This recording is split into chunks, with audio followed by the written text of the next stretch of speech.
തമിഴ്നാട്ടിലെ തിരുവള്ളൂരിൽ ലൈംഗികാതിക്രമത്തിനിരയായ 3 വയസ്സുകാരി കൊല്ലപ്പെട്ടു. കേസിൽ ബീഹാർ സ്വദേശിയായ അതിഥി തൊഴിലാളിയെ അറസ്റ്റ് ചെയ്തതായി പോലീസ് അറിയിച്ചു. ചെന്നൈയിലെ സർക്കാർ ആശുപത്രിയിൽ ചികിത്സയിലിരിക്കെ ഇന്ന് രാവിലെയാണ് കുട്ടി മരിച്ചത്.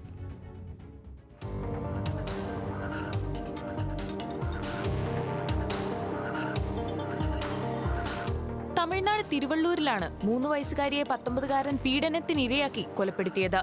ഞായറാഴ്ച വൈകുന്നേരം മറ്റു കുട്ടികളുമായി കളിച്ചുകൊണ്ടിരുന്ന കുട്ടിയെ ബിസ്ക്കറ്റ് നൽകി പ്രലോഭിപ്പിച്ചാണ് പ്രതി തട്ടിക്കൊണ്ടുപോയത്. ബീഹാർ സ്വദേശിയായ വിപിൻ മഞ്ച് പെൺകുട്ടിയെ റൂമിലേക്ക് കൊണ്ടുപോകുന്നത് പലരും കണ്ടെങ്കിലും ആർക്കും അസ്വാഭാവികമായി ഒന്നും തോന്നിയില്ല.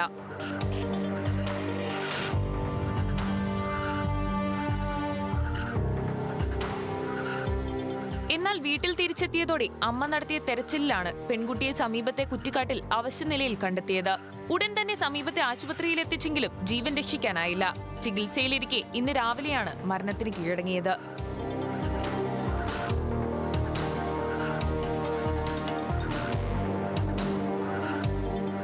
പ്രദേശവാസികൾ പറയുന്നതനുസരിച്ച് വീടിനടുത്ത് കളിച്ചുകൊണ്ടിരിക്കെയാണ് കുട്ടിയെ കാണാതായത്.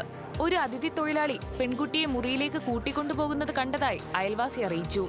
എന്നാൽ കുട്ടിയുടെ കുടുംബവും ആ വ്യക്തിയും ആ പ്രദേശത്ത് താമസിക്കുന്ന അതിഥി തൊഴിലാളികളായതിനാൽ ആ സമയത്ത് അവർക്ക് യാതൊരു സംശയവും തോന്നിയിരുന്നില്ലെന്നാണ് വിശദീകരണം. സംഭവത്തിൽ പ്രതിയെ പോലീസ് അറസ്റ്റ് ചെയ്തു. News desk, news Malayalam.